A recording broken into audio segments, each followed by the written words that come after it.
Everyone, welcome to my channel. I am Simran Sahani and आज मैं आपको पढ़ाऊंगी क्लास 10 एसएसटी का चैप्टर मनी एंड क्रेडिट। तो ये बहुत ज़्यादा इंटरेस्टिंग चैप्टर है हमारा इकोनॉमिक्स का, मनी एंड क्रेडिट। तो पहले चैप्टर के नाम को समझते हैं। मनी, मनी मतलब पैसा गाइज। मनी तो हम सबको ही पता है, मनी के बिना कुछ काम नहीं होता है आज के समय पे। जो कुछ भी आपको खरीदना है, कोई सर्विसेज लेनी है, कोई गुड्स लेनी है, तो you need money for that, okay.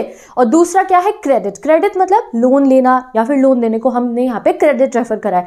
तो फर्स्ट टॉपिक में हम मनी के बारे में पढ़ने वाले हैं और चैप्टर के सेकंड हाफ में हम पढ़ेंगे क्रेडिट के बारे में, ठीक है। तो सबसे पहले बढ़ते हैं मनी के बारे में। और जैसे ही मनी के बारे में हमने पढ़ना शुरू करा तो हमारा एक फर्स्ट टॉपिक आता है money as a medium of exchange. देखो पूरे वर्ल्ड में कहीं पे भी आपने कभी ये सोचा कि जितने भी ट्रांजैक्शंस होते हैं, यानी कि आपको पेन लेना हो, आपको मोबाइल लेना हो, आपको गाड़ी लेनी हो, आपको चिप्स का पैकेट लेना हो, या आपको जैम लेनी हो, आपको कुछ भी लेना हो, आप शॉपकीपर को या जिससे भी सामान खरीद रहे होते हो, या आपको ट्यूशन पढ़ना हो तो आपकी फीस हो गई, कोई भी सर्विस हो गई, स्कूल की फीस हो गई, आप वो क्या देते हो? पैसे। ट्रांजैक्शंस हमारे वर्ल्ड में जितने भी ट्रांजैक्शंस होते हैं वो किसके फॉर्म में होते हैं?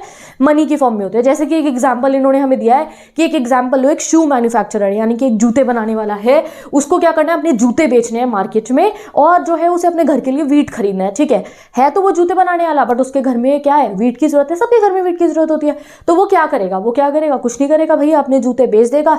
जूते के बदले में जो उसे पैसे मिलेंगे उन पैसों से जाके वीट खरीद लेगा। ये काम परफॉर्म करता है हमारा मनी। हमारे लिए पैसे हमारे को क्या प्रोवाइड करते हैं? एक मीडियम ऑफ एक्सचेंज प्रोवाइड करता है कि आप जूते बेचते हो तो जूते बेच के पैसे कमा लो, और जो पैसे आएंगे उससे घर की रोटी ले आना, ठीक है। अगर आप क्या कहते हैं, अगर कोई कारपेंटर है तो वो अपनी सर्विसेज प्रोवाइड करेगा। कारपेंटर किसी के घर पे जाके कोई फर्नीचर बनाएगा, जो उसे पैसे मिलेंगे उससे अपने घर के लिए रोटी ले आएगा, अपने बच्चों की फीस जमा कर देगा। तो इस तरीके से आज के समय में मनी का यूज होता है। बट इमेजिन करो एक ऐसी सिचुएशन जब मनी नहीं होता था। एक जमाना ऐसा भी था जब मनी होता ही नहीं था, यानी कि ये पैसे, नोट, सिक्के, बॉन्ड्स, डॉलर्स ये सब नहीं होते थे।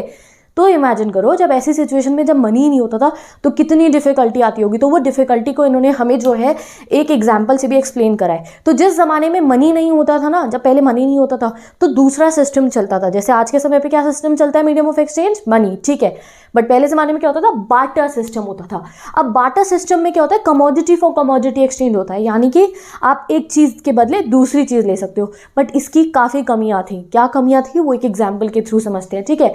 The system in which goods are directly exchanged without the use of money is known as barter system। तो अगर एग्जाम में क्वेश्चन आ जाए 1 मार्कर 2 मार्कर वाला अगर आ गया, बार्टर सिस्टम बताओ, तो आप क्या लिख दोगे? The system in which goods are directly exchanged without the use of money is known as barter system। it is also known as commodity for commodity, ठीक है। कमोडिटी देके कमोडिटी लेनी है, पैसे का लेन देन नहीं होता है, उसको कह देते हैं हम बार्टर सिस्टम।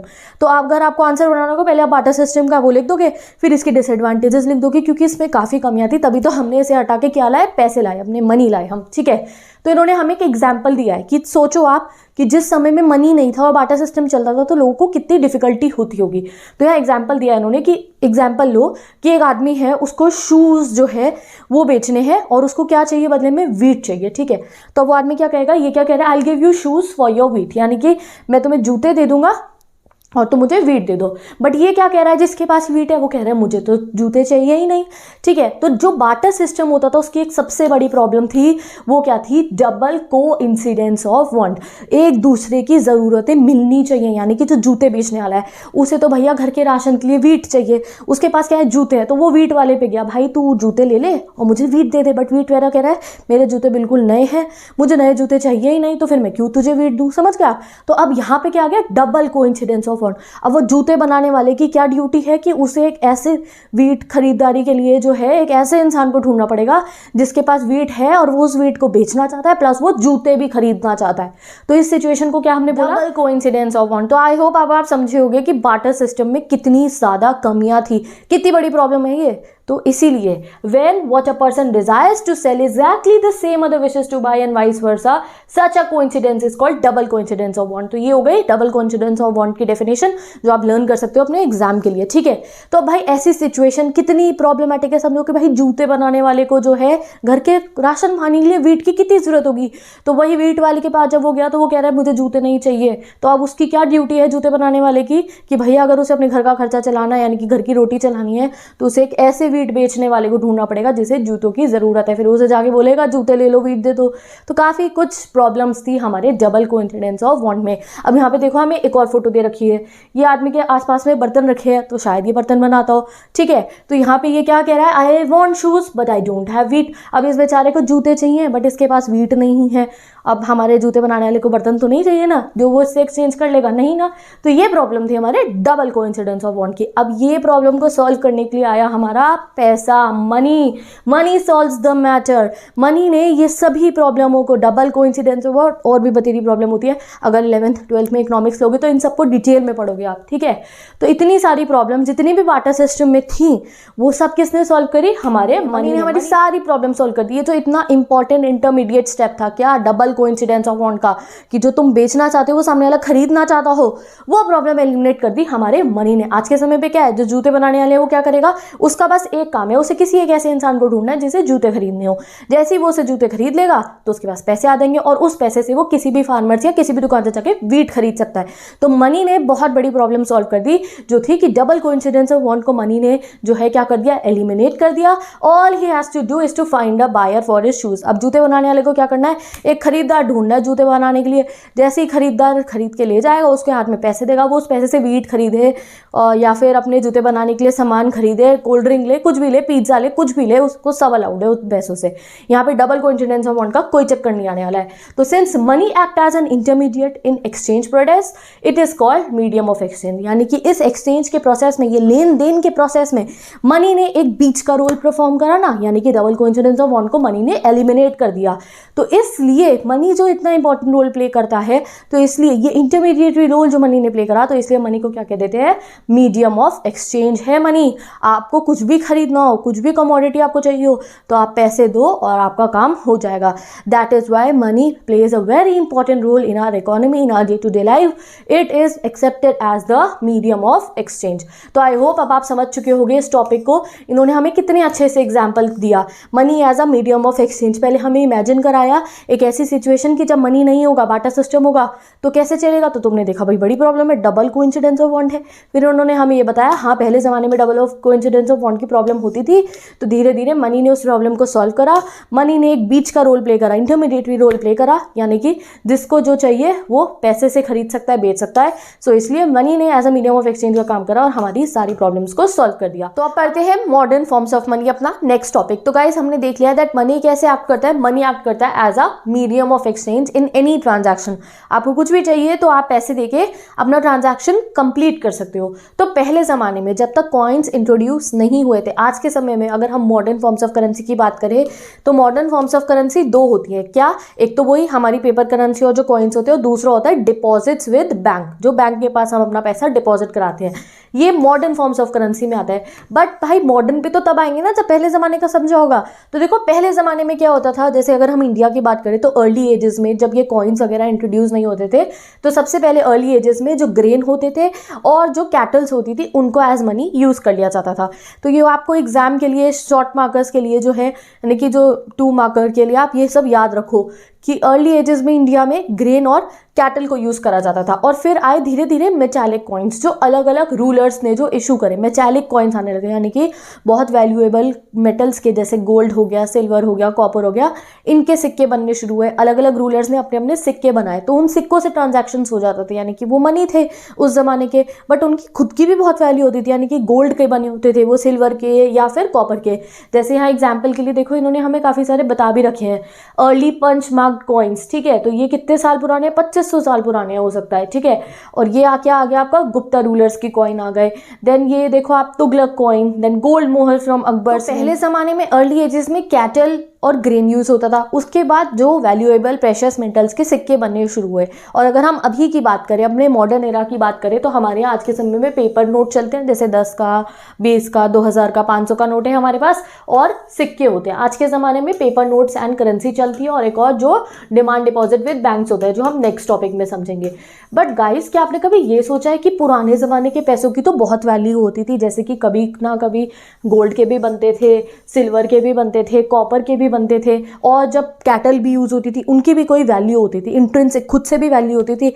जब पुराने ज़माने का कोई सोने का सिक्का होगा तो उसकी तो खुद की भी इतनी वैल्यू थी, वो सोने से बना था। बट आज के ज़माने का जो मनी है वो एक सिंपल पेपर से बना होता है, तो फिर हम उसको इतना वैल्यूएबल क्यों मानते हैं? क्या तुमने कभी ये सोचा है that the modern currency has no intrinsic value? उसकी खुद की कोई वैल्यू नहीं है, जैसे गोल्ड की है, सिल्वर की है, बट आज के मनी की कोई इंट्रिंसिक वैल्यू नहीं है, बट फिर भी हम उसको बड़ा मान्यता देते हैं। ये 1 का सिक्के को आप वैल्यू करते हो, भैया 1 रुपये है, ये 10 के नोट की आपको वैल्यू है। अगर मैं आपको बोलूँ ये क्या है, ये एक पेपर है, ठीक है, ये एक पेपर है, 10 का नोट भी पेपर का बना होता है, बट 10 के नोट की वैल्यू अलग है और इस पेपर की वैल्यू है। तुम कहोगे ये कागज़ है, अगर इसको फाड़ना भी हो तो तुम कहोगे दीदी इसका यूज़ नहीं है, फाड़ दो, बट 10 का नोट आप नहीं फाड़ोगे, आप संभाल के अपनी जेब में रखोगे।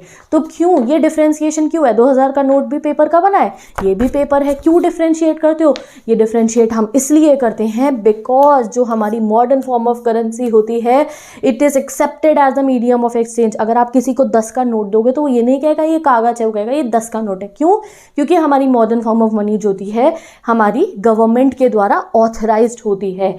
It is accepted as a medium of exchange because the currency is authorized by the government of India। हमारी जो कंट्री होती है, किसी भी कंट्री की गवर्नमेंट होती है, वो नोट को ऑथराइज करती है, वो करेंसी को ऑथराइज करती है। हमारे इंडिया में सिर्फ और सिर्फ जो हमारा बैंक ऑफ इंडिया जो है वही हमारी करेंसी जो है उसको इशू कर सकता है। तो इंडिया में reserve bank of India issues the currency note on behalf of the central government. हमारी सेंट्रल गवर्नमेंट के बिहाफ पे रिजर्व बैंक ऑफ इंडिया, जिसको हम RBI कहते हैं, वो हमारी कंट्री में करेंसी को इशू करता है। सिर्फ उनके पास राइट है नोट छापने का। नो इंडिविजुअल और ऑर्गेनाइजेशन, कोई भी अपने घर पे बैठ के या कोई ऑर्गेनाइजेशन बैठ के करेंसी यानी कि नोट को इशू नहीं कर सकती। यानी कि कोई घर पे नोट बनाने की मशीन लगा ले और छापना शुरू कर दे, या अगर आप फोटो स्टेट करा के नोट को जो है यूज करना शुरू कर दो, नहीं। सिर्फ और सिर्फ जो हमारे RBI के द्वारा इशू करे गए नोट्स होते हैं जिनका अपना एक नंबर होता है, ठीक है, जो RBI के द्वारा इशू करे गए नोट्स होते हैं on the behalf of central government, उनको हम जो है एक्सेप्ट करते हैं as a medium of exchange. The use of rupees, हमारी कंट्री में use of rupees as a medium of payment has been made legal. हमारी कंट्री में जो हमारी गवर्नमेंट है उन्होंने यूज ऑफ रुपीज को लीगल बना रखा है। दैट मीन्स कोई भी इंडिया में लीगली रिफ्यूज नहीं कर सकता है पेमेंट इन रुपीज। यानी कि अगर आप कोई खरीदारी करने जा रहे हो और अगर आप उसको कह रहे हो ये पैसे मुझसे ले लो, कौन से, इंडियन रुपीज मुझसे ले लो, तो लीगली आपको कोई मना नहीं कर सकता कि मैं ये नहीं लूंगा आपसे, ठीक है। उनको आपसे लेनी ही पड़ेगी क्योंकि हमारी कंट्री में ये करेंसी लीगली इशू कर रखी है by the RBI on the behalf of our central government. तो इसलिए अब आप समझ गए होंगे दैट क्यों हम लोग जो है उसको कागज का टुकड़ा नहीं बोलते, उसे पैसे बोलते हैं, उसे नोट बोलते हैं और उसे संभाल के अपनी जेब में रखते हैं। क्योंकि उसकी चाहे इंट्रिंसिक वैल्यू ना हो, वो गोल्ड का ना बनाओ, बट फिर भी उसकी बहुत ज़्यादा वैल्यू होती है। क्यों? क्योंकि उसे RBI ने इशू करा है as a medium of exchange. और अगर हम इंडिया की बात करें तो rupees is widely accepted as a medium of exchange in our country. अलग अलग कंट्रीज में उनकी अलग अलग करेंसी होती है। जैसे अमेरिका में डॉलर होते हैं, हर एक कंट्री में, जैसे यूरोप की काफ़ी कंट्रीज में यूरोज चलते हैं, तो हर कंट्री की अलग अलग करेंसी होती है जो उनकी गवर्नमेंट इशू करती है। हमारी कंट्री की गवर्नमेंट के लिए कौन हमारी करेंसी इशू करता है? RBI, reserve bank of India हमारे नोट्स को इशू करती है। तो यहाँ हमें समझ में आ गया मॉडर्न फॉर्म्स ऑफ करेंसी में पहला हमने क्या पढ़ लिया, नोट्स और कॉइन। कॉइन भी जो है वो RBI बनाता है और हमारे जो नोट्स होते हैं वो भी RBI बनाता है, ठीक है। उनकी इंट्रिंसिक वैल्यू नहीं है बट फिर भी वो हमारी गवर्नमेंट द्वारा ऑथराइज्ड है, इसलिए वो बहुत वैल्यूएबल होते हैं और कंट्री में हमारे लीगली कोई भी उन्हें एक्सेप्ट करने से मना नहीं कर सकता है।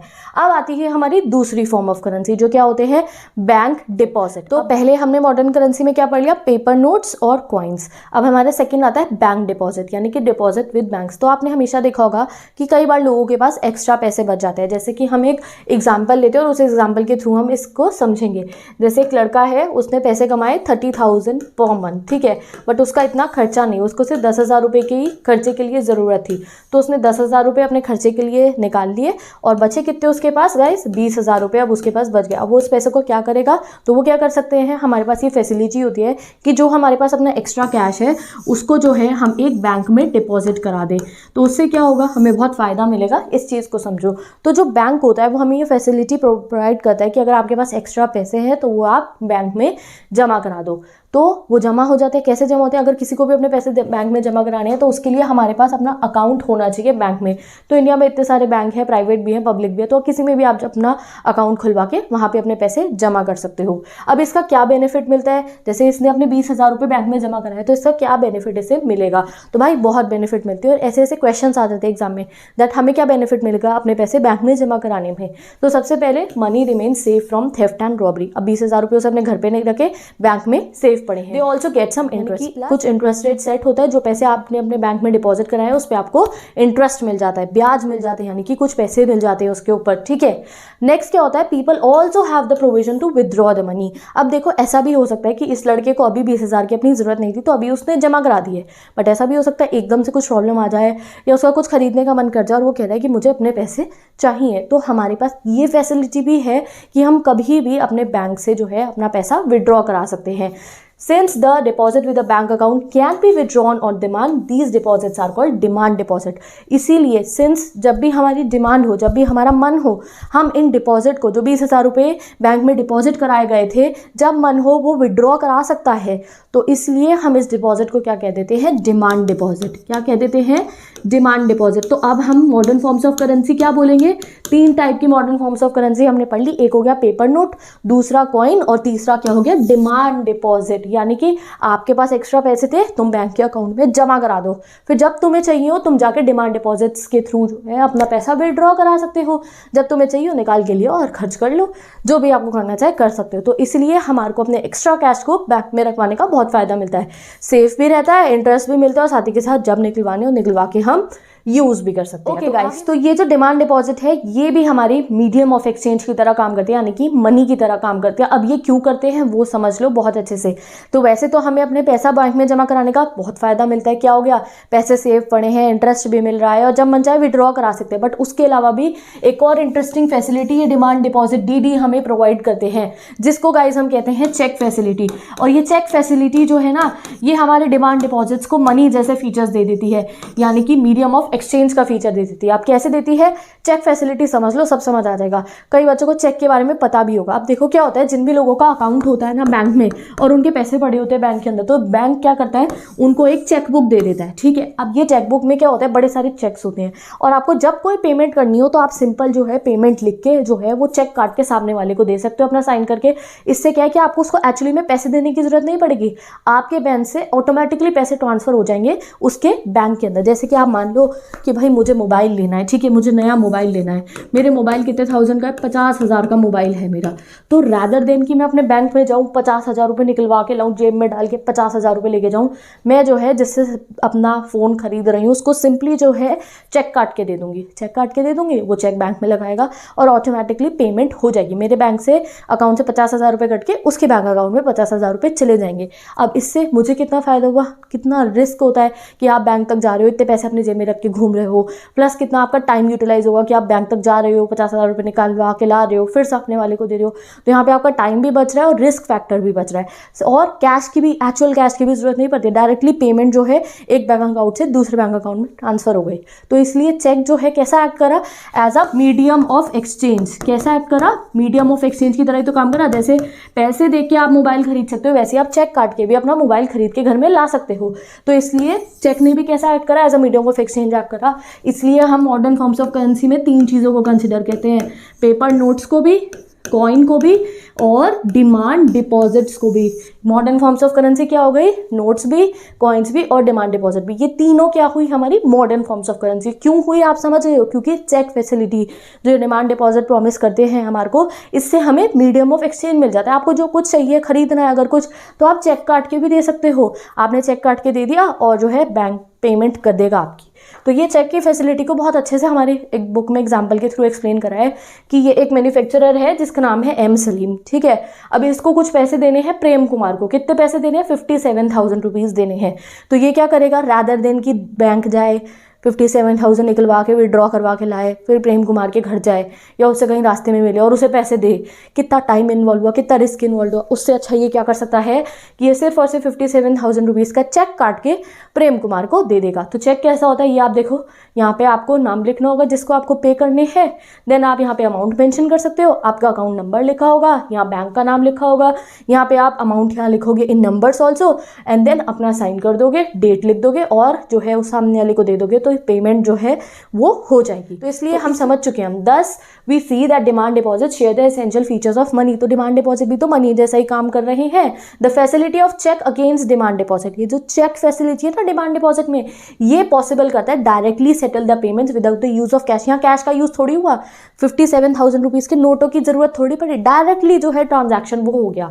And since demand deposit are widely accepted as means of payment along with currency, currency के साथ में आज के समय पे डिमांड डिपॉजिट को पूरे वर्ल्ड में बहुत ज़्यादा एक्सेप्ट कर, ऐसा नहीं है कि आप किसी को चेक काट के दे रहे हो पेमेंट के लिए तो आपको मना कर देगा, नहीं, वो चुपचाप एक्सेप्ट कर लेंगे। पता है उनके लिए भी कितना फ़ायदा है, डायरेक्ट उनके अकाउंट में पैसे पहुंच जाएंगे, उनको जो है ऐसा नहीं करना पड़ेगा जाके फिर जमा करवाओ एंड ऑल दैट, तो उनका भी टाइम बच रहा है। तो हर कोई चेक फैसिलिटी को, इस पेमेंट फैसिलिटी को जो है मान्यता देता है, उनको एक्सेप्ट करता है, इसलिए कॉन्स्टिट्यूट करते हैं मॉडर्न फॉर्म ऑफ करेंसी में किसको, हमारे डिमांड डिपॉजिट को भी। तो मैंने आपको इतना डिटेल में इसलिए समझाया कि आपको समझ आए कि पैसा जो बैंक में डिपॉजिट है, ये डिमांड डिपॉजिट जो है, इसको हम मनी क्यों कह रहे हैं। इसलिए कह रहे हैं क्योंकि हम नॉर्मली पेमेंट कर सकते हैं चेक काट के, ठीक है। अब इस चीज़ में आपको ये भी ध्यान रखना पड़ेगा कि यहाँ पे सबसे ज़्यादा इंपॉर्टेंट रोल किसने प्ले करा, बैंक ने प्ले करा। बैंक में ही तो अकाउंट है, एक्स्ट्रा पैसा वहीं तो पड़ा है और बैंक ने ही ये पेमेंट पॉसिबल कराई। तो बैंक ने हमारे लिए बहुत ज़्यादा इंपॉर्टेंट रोल प्ले करा। अगर बैंक ही नहीं होंगे तो ना डिमांड डिपॉजिट होगी ना चेक फैसिलिटी होगी, तो इसलिए बैंक हमारे लिए काफ़ी वर्क प्रोवाइड करते हैं। तो अब मूव करते हैं हम अपने चैप्टर के नेक्स्ट हाफ पे, जिसमें मैंने आपको कहा था कि स्टार्टिंग में हम पढ़ेंगे मनी के बारे में। मनी हमने सब समझ लिया, किस टाइप का मनी है, पहले ज़माने में कैसा था, अब कैसा है और सबसे मस्त क्यों है, क्योंकि इसमें डबल कोइंसिडेंस ऑफ वांट की जरूरत नहीं है। अब हम नेक्स्ट पे आ गए हैं, दैट इज क्रेडिट पे। तो जो है हमारे बैंक्स एक और इंपॉर्टेंट फंक्शन प्रोवाइड करते हैं जिसको कहते हैं हम लोन एक्टिविटीज ऑफ बैंक। तो इसको बहुत डिटेल में समझते हैं। तो अब हम अपने चैप्टर के सेकंड हाफ पे आ गए। अब हमें क्रेडिट के बारे में पढ़ना है, क्रेडिट यानी कि लोन एक्टिविटीज ऑफ बैंक के बारे में पढ़ना है। तो आई होप अब आप इतने बड़े तो हो चुके हो कि आपको लोन का मतलब पता हो, लोन क्या होता है। तो आपने देखा होगा कि कई बार लोग लोन लेते हैं अलग अलग पर्पसेस के लिए, जैसे कि आजकल तो लोग मोबाइल खरीदने के लिए भी लोन ले लेते हैं, बट यूजुअली क्या होता है, अगर किसी को घर खरीदना है तो वो होम लोन ले सकते हैं। अगर किसी को अपना बिजनेस स्टार्ट करना है और उसे कैपिटल की जरूरत है, यानी पैसे की जरूरत है, तो वो बैंक से जाके लोन ले सकते हैं और उन्हें उस पर इंटरेस्ट देना पड़ेगा। तो लोन आई होप आप सबको पता होता होगा कि क्या है। तो बैंक जो है एक बहुत इंपॉर्टेंट रोल प्ले करता है, क्या, लोन देने का लोगों को। जिसको भी पैसों की जरूरत है तो वो बैंक से जाके लोन ले सकता है, बैंक उससे उस पर इंटरेस्ट चार्ज कर लेगा और वो अपना बिजनेस स्टार्ट कर सकता है, जो काम उसे करना वो कर सकता है, ठीक है। तो अब ये जो लोन होता है बैंक वो कैसे देता है, तो क्या तुमने कभी सोचा है कि बैंक के पास इतना सारा डिपॉजिट आता होगा। अब जिसके पास एक्स्ट्रा पैसे हैं, जिसके पास एक्स्ट्रा सैलरी बची है या उसके पास प्रॉफिट हुआ है उसका, तो वो बैंक में लोग क्या करते हैं, डिपॉजिट करा देते हैं डिमांड डिपॉजिट्स के थ्रू। तो बैंक पे इतना सारा कैश जमा हो जाता है। तो बैंक उस पैसे का क्या करता है, तो बैंक पता क्या करता है, बैंक इसी पैसों को लोन फैसिलिटी के लिए यूज़ करता है। तो देखो बैंक्स क्या करते हैं, जितना भी डिमांड डिपॉजिट उनके पास आता है वो सबका सब अपने पास नहीं रखते हैं, वो उसका सिर्फ 15% अपने पास सेव करके रखते हैं। जैसे कि बैंक के पास जितना भी डिपॉजिट आता है उसका सिर्फ 15% जो है बैंक अपने पास एज कैश रखते हैं, यानी कि कैश में पैसे की फॉर्म में जो है बैंक सिर्फ उसका 15% रखते हैं। अब 15% क्यों रखते हैं, वो इसलिए रखते हैं कि अगर कोई अपना पैसे विड्रॉ कराने आया, जैसे अगर मुझे 50,000 रुपये की ज़रूरत है, मुझे इन कैश ज़रूरत है, तो मैं बैंक से जाके जब मांगने जाऊँगी, अगर वो सारा पैसा ही लोन पे दे देंगे तो मुझे क्या देंगे, ठीक है। तो इसलिए हर कोई बैंक जो है 15% जो होता है अपने डिमांड डिपॉजिट्स का वो इन कैश अपने पास रखता है और बाकी पैसे क्या, लोन के लिए यूज़ कर लेते हैं ये। और जो है हर कोई बैंक ये सोचते हुए चलता है कि एक दिन पे सभी डिपॉजिटर्स उनसे अपने सारा पैसा निकलवाने नहीं आएंगे, तो इसलिए वो सिर्फ 15% जो है अपने पास इन कैश रखते हैं, जिससे कि जिसको भी अगर ज़रूरत है अपना पैसा विड्रॉ कराने की तो बैंक उन्हें पैसा दे सके, और बाकी पैसे को बैंक यूज़ करता है लोन के लिए। तो अब हम देखते हैं दैट बैंक लोन कैसे देता है, ठीक है। तो bank make use of the deposits to meet the loan requirement of the people. तो जो डिपॉजिट बैंक के पास आता है 15% रख दिया और बाकी पैसे को लोन के लिए यूज करता है। In this way bank mediate between those who have surplus fund, और फिर से बैंक एक मीडिएटर का रोल प्ले करता है। जैसे वहाँ चेक फैसिलिटी में बैंक ने मीडिएटर का रोल प्ले करा, आपकी पेमेंट क्लियर कर दी बैंक ने, वैसे ही यहाँ पे भी बैंक एक मीडिएटर का रोल प्ले करता है। जैसे कि जिनके पास सरप्लस फंड है, जो डिपॉजिटर्स है, जिसके पास एक्स्ट्रा पैसे, जिन्होंने पैसा डिपॉजिट कराया and those who are in need of this fund, fund मतलब पैसा, जिनको इन पैसों की ज़रूरत हो, जिनको हम बोरोवर्स कहते हैं। तो ये डिपॉजिटर्स और बोरोवर्स के बीच में एक मीडियम रोल प्ले करता है कौन, हमारा बैंक। जिस पे एक्स्ट्रा पैसा है वो बैंक में जाके अपना पैसा जमा करा देता है, उसको उसका इंटरेस्ट मिलता है, और जिसको पैसे की ज़रूरत है वो बैंक से जाके लोन ले लेता है और बैंक उसे पैसा दे देता है और उसको लोन पे करना होता है बैंक को। तो इस तरीके से बैंक क्या एक मीडिएटरी रोल प्ले करता है। तो कभी कभी तुम सोचते होगे भाई बैंक इतना अच्छा क्यों है, इतने काम क्यों कर रहा है हमारे लिए, इतना बढ़िया रोल प्ले क्यों कर रहा है मीडिएटरी वाला, क्यों? क्योंकि यही बैंक की इनकम होती है। अब ये मैं आपको एक्सप्लेन करती हूँ के थ्रू हम इसको समझते हैं, बैंक के लोन देने के प्रोसेस को, और बैंक अपनी कैसे इनकम जनरेट करते हैं। तो गाइस एक होते हैं डिपॉजिटर जो अपना एक्स्ट्रा पैसा बैंक में जमा करा देते हैं। तो लोग अपना एक्स्ट्रा पैसा बैंक में जमा करा देते हैं और बैंक सब पैसे को अपने पास जमा कर लेता है, ठीक है। और बदले में डिपॉजिटर्स को क्या देता है गाइस, इंटरेस्ट देता है। अब ये इंटरेस्ट कितना होता है, मान लो आप 5% होगा, 4% होगा, काफ़ी कम होता है। तो यहाँ पे हम मान लेते हैं कि बैंक क्या दे रहा है, 5% इंटरेस्ट दे रहा है डिपॉजिटर्स को, जितने भी पैसे उसके बाद डिपॉजिट हो रहे हैं उसका 5% इंटरेस्ट देता है वो अपने डिपॉजिटर्स को, ठीक है। और डिपॉजिटर्स को भी काफ़ी फायदा, एक तो पैसा सेव हो गया, ऊपर से 5% का इंटरेस्ट भी मिल रहा है, उन्हें काफ़ी फायदा मिलता है इससे। अब बैंक के पास इतना सारा डिपॉजिट इकट्ठा हो गया, पैसे पैसे पैसे पैसे पैसे इकट्ठे हो गए बैंक के पास, तो बैंक क्या करता है उन पैसों का 15% तो अपने पास रख लेता है। अब वो 15% क्यों रखता है वो आप समझ चुके हो कि अगर कोई अपना कैश निकलवाने आए, विड्रॉल कराने आए, तो बैंक के पास पैसे होने चाहिए। तो 15% बैंक अपने पास रख के जो बाकी पैसा होता है उसको क्या करता है, लोन देने के लिए यूज़ करता है। तो जो लोग लोन लेने आते हैं उनको बोरोवर्स कहते हैं। तो ये सब टर्म्स को याद करो, जिन्होंने अपना एक्स्ट्रा पैसा बैंक में डिपॉजिट कराया उन्हें डिपॉजिटर्स कहते हैं, जो लोन लेने आते हैं उन्हें बोरोवर्स कहते हैं। तो जो भी बोरोवर बैंक से लोन लेने आता है तो लोन बड़े खुश होकर बैंक उसको लोन दे देता है और बदले में उनसे इंटरेस्ट चार्ज करता है। तो यानी कि अगर एक लड़का है जिसका नाम है ए, ठीक है, इसका नाम है ए नाम है इसका, अगर ए ने बैंक से लोन लिया ना 50,000 का, तो बैंक क्या करेगा, इसको 50,000 रुपये दे देगा और इसे कहेगा कुछ टाइम पीरियड के बाद आप 50,000 तो लौटाओगे ही, इनिशियल अमाउंट तो लौटाओगे ही, उसके ऊपर इंटरेस्ट भी लगेगा, ठीक है, इंटरेस्ट के साथ उसे पैसे लौटाने होंगे। तो ये जो इंटरेस्ट चार्ज करता है ना हमारा बैंक लोन की अमाउंट पे, वो बहुत ज़्यादा होता है एज़ कम्पेयर टू ये वाला इंटरेस्ट। मान लो आप यहाँ पे ये डिपॉजिटर्स को पैसे डिपॉजिट कराने पे सिर्फ 5% दिया था, जब लोन लगा देता है ना बैंक किसी बोरोवर को, तो उस पर पता है कितना इंटरेस्ट चार्ज करता है, आजकल तो 15%, 20%, 10%, पता नहीं कितना होता है। तो हमेशा ये सिचुएशन होती है कि जो इंटरेस्ट रेट बैंक डिपॉजिटर को देता है उनके डिपॉजिट कराए हुए पैसे पे, उससे बहुत ज़्यादा होता है जो लोन पे जो बोरोवर्स ने पैसे लिए होते हैं उस पे जो बैंक चार्ज करता है इंटरेस्ट रेट। और यही बैंक की गाइस इनकम होती है। यानी कि यहाँ तो बैंक ने 20% इंटरेस्ट ले लिया इनसे और इन्हें पे क्या करा, खाली 5%। तो ये जो बचा हुआ 15% हुआ, ये बैंक की इनकम होती है। इसको एक छोटे से और एग्जाम्पल से समझते हैं, ठीक है। यहाँ पे एक लड़का है जिसका नाम है राहुल, उसने अपने 50,000 रुपये बैंक में डिपॉजिट करा दिए। बैंक ने क्या करा, बदले में उसको 5% इंटरेस्ट दे दिया उस पर। अब यहाँ पे एक लड़का है जिसका नाम है रोहन, इसने क्या करा, बैंक से आके 50,000 रुपये लोन पे लिए। तो बैंक इसे पैसे तो दे देगा, साथ ही के साथ उस पर इंटरेस्ट लगाएगा, चार्ज करेगा। मान लो आप 10% इंटरेस्ट रेट चार्ज करता है, तो रोहन को 50,000 रुपये तो लौटाने ही पड़ेंगे, साथ में इंटरेस्ट भी लौटाना पड़ेगा। इंटरेस्ट रेट निकालने का फॉर्मूला वगैरह भी हमने छोटी क्लासेस में करा है। तो गाइज यहाँ आप देख रहे हो कि इसको तो ये 5% दे रहा है, बट इससे चार्ज के कितना कर रहा है, 10% कर रहा है। तो यही जो डिफरेंस होता है, यही बैंक की इनकम होती है कि यहाँ ये बोरोवर से तो ज़्यादा इंटरेस्ट रेट चार्ज करते हैं और जो डिपॉजिटर्स होते हैं उन्हें कम इंटरेस्ट रेट देते हैं। तो ये जो डिफरेंस होता है इसी को हम क्या कह देते हैं, बैंक की income. The difference between what is charge from the borrower and what is paid to the depositor is their main source of income. ये बैंक की मेन सोर्स ऑफ इनकम होती है जो वो बोरोवर से चार्ज करते हैं। 20% ले रहे हैं, उनसे 15% ले रहे हैं और बदले में डिपॉजिटर्स को खाली 5-4% देते हैं। तो यही जो होती है बैंक्स की इनकम होती है। तो विद दिस हमने ये टॉपिक कंप्लीट कर लिया। हमारा नेक्स्ट टॉपिक आता है 2 डिफरेंट क्रेडिट सिचुएशन। क्रेडिट मतलब क्या, ये लोन देने को ही हम क्रेडिट कहते हैं। तो यहाँ पे हमें 2 एग्जाम्पल दिए हैं जहाँ पे लोग लोन लेते हैं।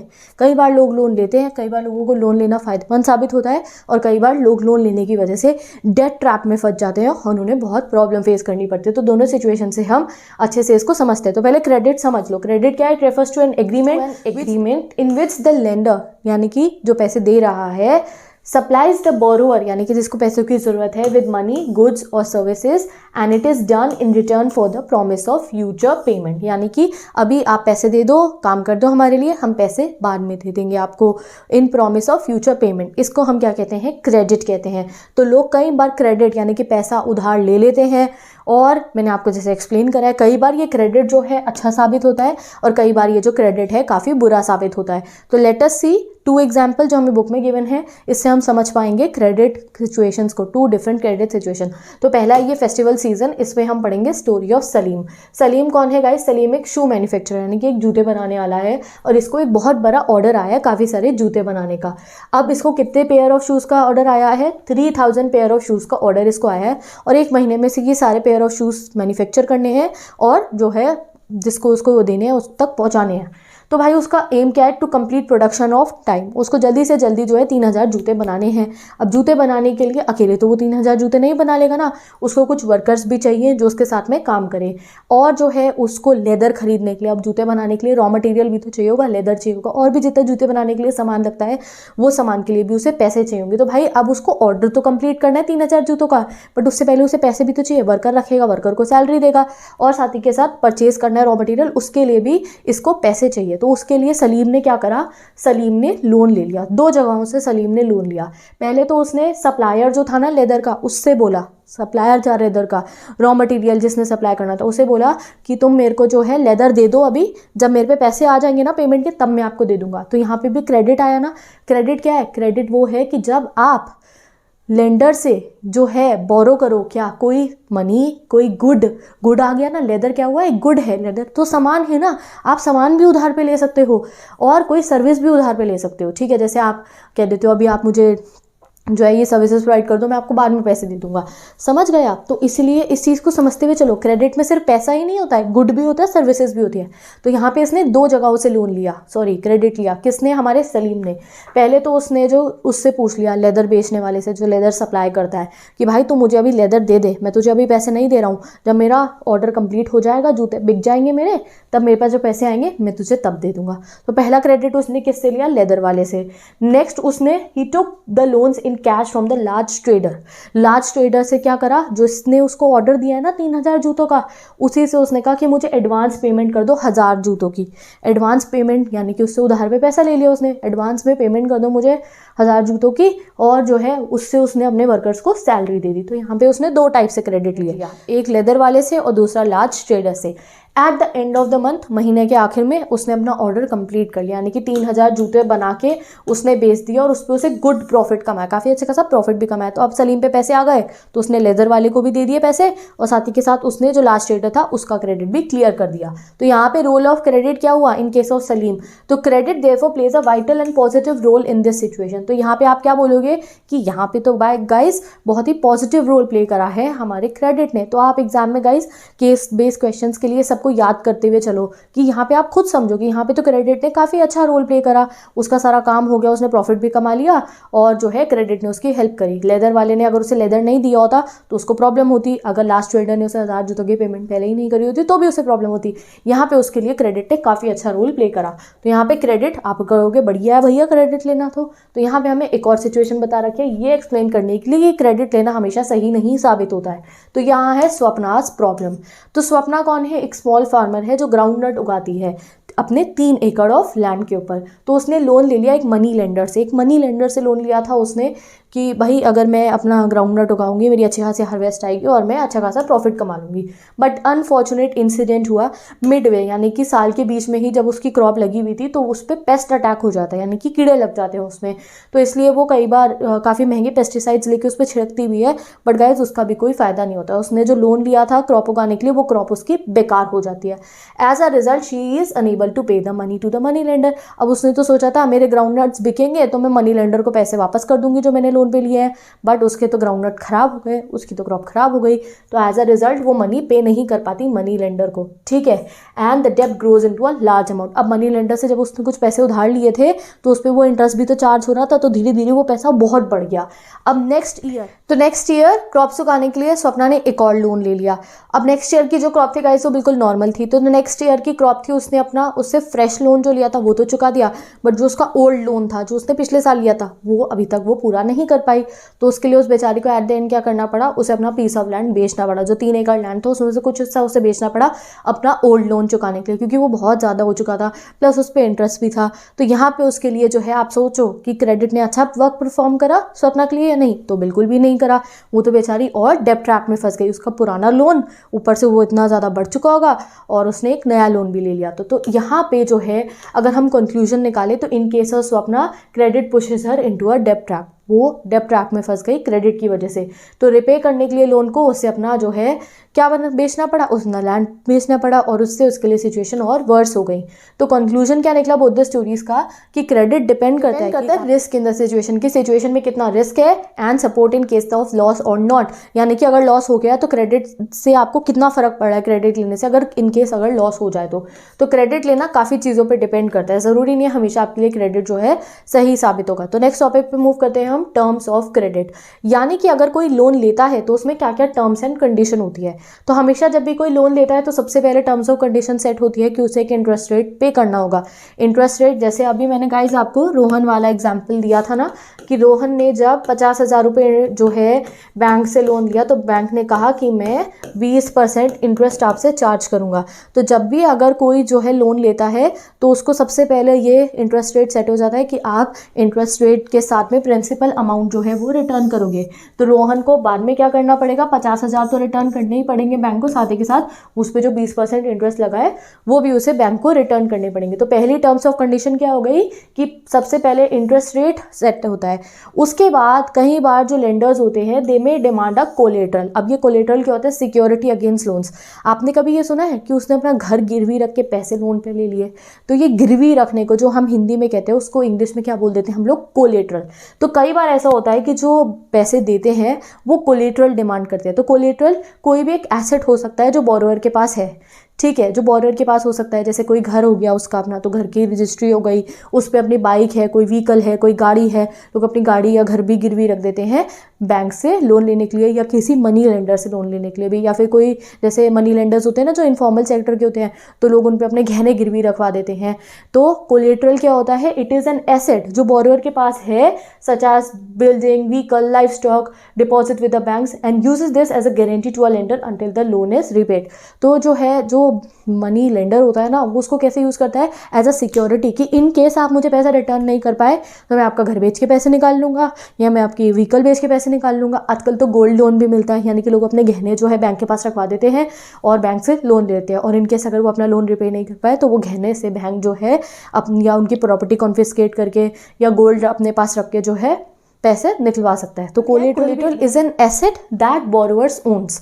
तो गाइज ये आप एग्जाम के लिए याद रखो, कोलेटरल के ऊपर डायरेक्ट क्वेश्चन आ सकता है आपके एग्जाम में। कोलेटरल क्या है, तो कोलेटरल एक एसेट होता है जो बोरोवर के पास होता है। वो उसका घर हो सकता है, जैसे किसी का अपना घर है तो लोग अपने घर गिरवी रखवा के, कोलेटरल क्या हुआ, गिरवी रखवा के पैसे ले सकते हैं, या कोई व्हीकल हो गया, या कोई लाइफ स्टॉक हो गया। इनफैक्ट आजकल तो गोल्ड लोन भी मिलते हैं, यानी कि लोग अपने गहने वगैरह गिरवी रखवा देते हैं बैंक के पास। मनी लेंडर्स के पास भी ऐसा इनफॉर्मल सेक्टर में गाँव में होता है, लोग अपने गहने गिरवी रखवा देते हैं, लोन ले लेते हैं। And by chance if the borrower, जिसने पैसे बोरो करे हैं, अगर वो फेल हो जाए लेंडर को पे करने में, तो जो है राइट होता है मनी लेंडर के पास ये कि वो जो है पेमेंट को जो है ऑब्टेन कर सकते हैं बाय सेलिंग द कोलेटरल। यानी कि कॉन्फिस्केट, अगर कोई अपना घर गिरवी रखवाता है तो बैंक वाले पे, अगर किसी ने अपना घर गिरवी रखवा के लोन लिया है तो बैंक के पास राइट है, अगर वो लोन रिपे ना कर पाए तो वो उसकी प्रॉपर्टी को कॉन्फिस्केट कर लेंगे। तो property such as land titles, यानी कि घर हो गया, बंगला हो गया, कुछ भी हो गया, कोई प्लॉट हो गया, deposit with the bank, livestock और common examples of collateral used for borrowing. और आजकल तो गोल्ड लोन भी मिलते हैं। तो कोलेटरल क्या हो गया है कि आपने कुछ अपना गिरवी रखवाया है। तो टर्म्स ऑफ क्रेडिट में क्या आ गया, पहले तो इंटरेस्ट रेट सेट होगा और कोलेटरल सेट होता है कि आपको कुछ जो है सिक्योरिटी के लिए देना पड़ेगा लेंडर को, कि बाई चांस अगर आप अपना लोन रिपे नहीं कर पाए तो वो पैसा कहाँ से जनरेट कर लेंगे, कोलेटरल को बेच के उसे कॉन्फिस्केट करने के लिए। तो गाइस टर्म्स ऑफ क्रेडिट क्या हुई, यानी कि क्या कंडीशन है अगर आपको क्रेडिट लेने हैं जो फुलफिल करनी होगी। पहला इंटरेस्ट रेट, दूसरा कोलेटरल, बाकी डॉक्यूमेंटेशन रिक्वायर्ड होती है, जैसे कि आपका नाम, पता, आधार कार्ड वगैरह, लीगल डॉक्यूमेंट्स आपके वो हो गए, and the mode of repayment, ये सब मिलके टर्म्स ऑफ क्रेडिट बनाते हैं। तो एग्जाम के लिए ये भी आप याद रखना। तो जो जो मैं आपको बता रही हूँ एग्जाम के लिए याद करना, तो उसको बुक में हाईलाइट करते रहो। तो जो टर्म्स ऑफ क्रेडिट होती है वेरी करती है, जैसे कि बैंक वाले अलग टर्म्स ऑफ क्रेडिट रख सकते हैं। अगर कोई मनी लेंडर है, यानी कि ऐसे कोई बड़ा सा आदमी है, अमीर है, वो मनी ले रहा है लोगों को, तो हर कोई टर्म्स ऑफ क्रेडिट वेरी करती है from one situation to another. तो आगे हमें बहुत सारे एग्जाम्पल दे रखे हैं टर्म्स ऑफ क्रेडिट एक्सप्लेन करने के लिए। तो सोर्सेज ऑफ क्रेडिट क्या होती है, यानी कि लोग किस किस से लोन लेते हैं। तो कई बार लोग ट्रेडर्स से लोन ले लेते हैं, जैसे सलीम ने लिया था, 1000 शूज़ की पेमेंट पहले ले ली थी। कई बार लोग कोऑपरेटिव से पेमेंट वो लोन ले लेते हैं। कई बार लोग अपने फ्रेंड और रिलेटिव से भी लोन ले लेते हैं। तो फ्रेंड और रिलेटिव से जब लोग ज़्यादातर लोन लेते हैं तो वहाँ पे कोलेटरल नहीं आता। आपको आप अपने दोस्त से पैसे उधार मांगते हो तो वो दे देता है, इंटरेस्ट ले लेगा, बट कहता है चल कोलेटरल छोड़ मत दे, ठीक है। अब लोन फ्रॉम बैंक, तो लोन फ्रॉम बैंक तो बहुत फॉर्मल होता है, उसमें कोलेटरल भी रखवाई जाते हैं, काफ़ी कुछ होता है। तो आगे हम एग्जाम्पल गिवन है अलग अलग लोन्स के। लोन फ्रॉम एम्प्लॉयर भी होता है, एंड एक लोन फ्रॉम मनी लेंडर्स भी होता है, जो बेसिकली गांव में होता है। मनी लेंडर से लोग जो है लोन ले लेते हैं और फिर बहुत ट्रैप में फंस जाते हैं, जैसे स्वप्ना फंस गई थी। तो यहाँ पे देखो एक हमें हाउस लोन की सिचुएशन दी है कि मेघा है, इसने लोन लिया है 5 लाख का फ्रॉम द बैंक से लिया है, ठीक है, घर खरीदने के लिए। द एनुअल इंटरेस्ट रेट क्या है लोन पे, 12% का इंटरेस्ट रेट है। एंड उसने कहा है कि वो 10 साल में मंथली इंस्टॉलमेंट में पे करेगी। मोड ऑफ रीपेमेंट पढ़ा था ना हमने, मोड ऑफ रीपेमेंट मतलब कितने साल में कितनी इंस्टॉलमेंट में आप पे करोगे उसको। तो मेघा ने अब सबमिट करा अपना बैंक में काफ़ी सारे डॉक्यूमेंट्स, अपने एम्प्लॉयमेंट रिकॉर्ड्स, अपनी सैलरी की रिसिप्ट्स, काफ़ी कुछ उसने जो है बैंक में पे करा है। एंड बैंक ने कोलेटरल के लिए उसका जो ये नए घर के कागज़ थे वो अपने पास रख लिए हैं कि बाई चांस अगर ये अपना लोन रिपे नहीं कर पाई तो वो कोलेटरल में उनके पास उसका घर है, ठीक है। तो which will be return to mega only when she page the entire loan with interest. तो कोलेटरल में उन्होंने उसके घर के कागज रख लिए हैं। अगर मेघा 5 लाख रुपए जो है इंटरेस्ट रेट के साथ में बैंक को रीपे कर देगी तो बैंक उसको ये घर के कागज़ वापस कर देगा। तो गिरवी क्या रख लिया उन्होंने एज अ कोलेटरल, अपने पास क्या रख लिया है, उसके नए घर के कागज। और टर्म्स ऑफ क्रेडिट में हमने क्या पढ़ा कि उसने क्या क्या दिया, उसने इंटरेस्ट रेट बताया 12% दूंगी, फिर उसने अपना लीगल डॉक्यूमेंट्स दिए, फिर उसने अपना एम्प्लॉयमेंट रिकॉर्ड दिया, और फिर उसने क्या कहा कि वो मंथली पेमेंट्स में 10 साल में उस लोन को पे कर देगी गाइस। तो यहाँ पे आपने सब समझ लिया terms of credit. Formal sector से जब लोन लिया, बैंक से लोन लिया तो कैसा था, तो क्या क्या था, duration of loan, documentation required, interest rate, mode of payment, collateral, ये सब इंक्लूडेड था जब उसने एक बैंक से लोन लिया। मेघा ने बैंक से लोन लिया था, यानी कि फॉर्मल सेक्टर से लोन लिया था। अब हमें ऊपर हमने मेघा का एग्जांपल पढ़ा जिसने एक फॉर्मल सेक्टर से लोन लिया था, यानी कि बैंक से। अब यहाँ हम और सोर्सेज ऑफ क्रेडिट पढ़ने वाले हैं, वैरायटी ऑफ क्रेडिट अरेंजमेंट में। तो यहाँ पे देखो हमें एक बहुत ब्यूटीफुल सी स्टोरी बना के दी है कि 2 बच्चे रोहित और रंजन, उन्होंने स्कूल में ये चैप्टर पढ़ा टर्म्स ऑफ क्रेडिट वाला, ये मनी एंड क्रेडिट वाला। तो उन्हें क्यूरियोसिटी हुई जानने की कि उनके विलेज में लोग कैसे क्रेडिट लेते हैं। तो उन्होंने विलेज में जाके डिफरेंट लोगों से बात करी और पता लगाया कि लोग कैसे क्रेडिट लेते हैं और क्या क्रेडिट अरेंजमेंट होता है। तो अभी ऊपर बैंक के एग्जांपल में हमने पढ़ा कि मेघा ने क्या क्या चीज़ों की ज़रूरत थी और कैसे उसने इंटरेस्ट रेट पे करना था एंड ऑल दैट। यहाँ पे अब हम पढ़ेंगे दैट जो ये रोहित एंड रंजन का गाँव है वहाँ पे लोग कैसे लोन लेते हैं। तो सबसे पहले ये जाके बात करते हैं श्यामा से। तो श्यामा एक फार्मर है और वो इन्हें बताता है कि उसके पास 1.5 एकड़ ऑफ लैंड है और कुछ समय पहले तक श्यामा लोन लेता था एक मनी लेंडर से लोन लेता था 60% पर एनम पे, ठीक है, या फिर 5% पर मंथ। तो टोटल कर लिया अगर हमने 5 12 जा 60% पर एनम का इंटरेस्ट रेट देना पड़ता था मनी लेंडर को उसको, ठीक है। अब फॉर द लास्ट ईयर्स, अब पहले वो मनी लेंडर से लेता था ना, अब श्यामा ने मनी लेंडर को छोड़ के लोन लेना शुरू कर दिया है एक एग्रीकल्चरल ट्रेडर से, ठीक है। तो एग्रीकल्चर ट्रेडर क्या करता है, उसको लोन दे देता है। अब एग्रीकल्चर ट्रेडर उसे 3% पर मंथ पे लोन दे रहा है, तो एटलीस्ट ये मनी लेंडर से तो सस्ता है। मनी लेंडर से तो वो 5% पर मंथ पे लोन ले रहा था, इंटरेस्ट से उसे 5% देना पड़ा था। यहाँ एग्रीकल्चर ट्रेडर को उसे 3% देना पड़ रहा है। और साथ के साथ एग्रीकल्चर ट्रेडर जो है उसको फार्म के इनपुट्स भी लोन पे दे देता है। फार्म के इनपुट्स में आ जाते हैं रॉ मटेरियल हो गया, या फिर आप कह लो इनपुट्स में टूल्स हो गए जो फार्मिंग के लिए यूज़ होते हैं, काफ़ी कुछ जो है उसको वो भी लोन में मिल जाता है। तो जो है इसको एटलीस्ट मनी लेंडर से तो सस्ता पड़ा, एग्रीकल्चर ट्रेडर से लोन लेना। बट जो एग्रीकल्चर ट्रेडर है उसने जो है इंटरेस्ट के साथ में 3% इंटरेस्ट के साथ में एक कंडीशन और रखी है। हम पढ़ रहे हैं ना कंडीशन ऑफ क्रेडिट, तो एक कंडीशन उसने और रखी है कि जब ये फार्मर श्यामा अपनी क्रॉप बेचेगा तो वो सिर्फ और सिर्फ उस एग्रीकल्चर ट्रेडर को ही बेचेगा। तो इससे एग्रीकल्चर ट्रेडर को क्या फ़ायदा होता है, एक तो उसको ये सिक्योरिटी हो गई कि श्यामा को पैसे उसको ही देने पड़ेंगे, क्रॉप उसी को बेचेगा तो फाइनली उसे उसको लोन भी रीपे करना पड़ेगा। प्लस जो है ये एग्रीकल्चर ट्रेडर ट्रेडर क्या होते हैं, जिस समय पे हार्वेस्टिंग होती है, जिस समय पे फसलें कटती है, उस समय पे क्रॉप सस्ती बिकती हैं, तो ये एग्रीकल्चर ट्रेडर अपने पास क्रॉप स्टोर करके रख लेता है और जब क्रॉप महंगी होती है तब उसको बेच देता है। तो यहाँ पे आपने देखा कि दो तरीके से श्यामा ने लोन लिया, पहले मनी लेंडर से, फिर एक एग्रीकल्चर ट्रेडर से। मनी लेंडर 5% पे दे रहा था पर मंथ, और जो ये हमारा एग्रीकल्चर ट्रेडर था इसने 3% पर मंथ पे दिया, और साथ ही साथ एक कंडीशन रखी कि फसल वो सिर्फ उसी को बेचेगा। नेक्स्ट सिचुएशन पढ़ते हैं हम, ये अरुण की है। कुछ लोगों में से ये इनके गांव में, रोहित एंड रंजन के गांव में, जिसने बैंक से लोन लिया है। बैंक से इसने लोन लिया है at the rate of 8.5% per annum. तो गाइज यहीं पे आप डिफरेंस देख लो, यहाँ पे इसने मनी लेंडर से 60% पर एनम पे लोन लिया था, 60% साल का, और यहाँ बैंक ने कितने पे दिया है, 8.5% पर एनम। तो यहाँ पे आप देख सकते हो ये मनी लेंडर इनफॉर्मल सेक्टर में आते हैं कि कितना लोन चार्ज करते हैं। तो बैंक से लोन लेने में फ़ायदा होता है क्योंकि बैंक कम इंटरेस्ट रेट चार्ज करता है as compare to the informal ones, ठीक है। और क्या कहा है कि 3 साल में कभी भी वो इस लोन को रीपे कर सकता है। तो अरुण ने प्लान करा है कि जैसे ही उसकी जो क्रॉप है, उसने पोटैटो की क्रॉप उगाई है, जैसे ही वो बिकेगी तो वो बैंक को लोन पे कर देगा और कुछ क्रॉप को कोल्ड स्टोरेज में सेव कर लेगा और उस पर फ्रेश लोन ले लेगा अगले साल की कल्टीवेशन के लिए। तो इसने किससे लोन लिया, बैंक से लोन लिया। नेक्स्ट है रमा। रमा कौन है, एक एग्रीकल्चरल लेबरर है, यानी कि इसके पास अपना लैंड नहीं है, दूसरों के लैंड पे ही काम करती है, अपने एम्प्लॉयर के लैंड पे काम करती है, और ये भी अपने एम्प्लॉयर से लोन लेती है। तो कई बार लोग जिनके यहाँ पे काम कर रहे होते हैं अपने एम्प्लॉयर से भी लोन ले लेते हैं। तो भाई ये तो एग्रीकल्चर लेबर है, इसे लोन की क्या जरूरत है, ये लोन लेती है छोटे मोटे खर्चों के लिए, घर के खर्चों के लिए गाइस ये लोन लेती है। अगर कोई फंक्शन आ जाए, किसी की तबीयत खराब हो जाए, एक्सेट्रा एक्सेट्रा के लिए ये अपने एम्प्लॉयर से लोन लेती है, जो एक मीडियम लैंड ओनर है। अब जब ये अपने एम्प्लॉयर से लोन लेती है तो वो इससे 5% पर मंथ चार्ज करता है। तो यहाँ पे भी आप देख लो कितना हाई इंटरेस्ट रेट है, 5% पर मंथ, मतलब वही हो गया 60% पर एनम। अब रमा जो है पे करती रहती है और हर समय थोड़े समय बाद फ्रेश लोन लेती रहती है अपने एम्प्लॉयर से, और इससे ये एक डेब्ट ट्रैप में फंस चुकी है। जब भी इसको कोई ज़रूरत पड़ती है और लोन लेती है, फिर पुराना लोन पे करती है, फिर और लेती है। तो रमा काफ़ी डिफिकल्ट सिचुएशन में है। एट प्रेजेंट रमा को 5,000 रुपये अपने लैंड ओनर को पे करने हैं, और इसको अच्छा नहीं लगता अपने लैंड ओनर के यहाँ पे काम करना, वो उसको मतलब सही नहीं लगता है वहाँ काम करना, काफ़ी प्रॉब्लम फेस कर रही है वो वहाँ पे काम करने में। बट फिर भी रमा वहाँ पे कंटिन्यू कर रही है काम करना, क्योंकि उसे पता है कि जब भी उसे लोन लेना होगा तो वो लैंड ओनर से अपने ले सकती है, और उसे अभी काफ़ी कुछ उन्हें पे भी करना है।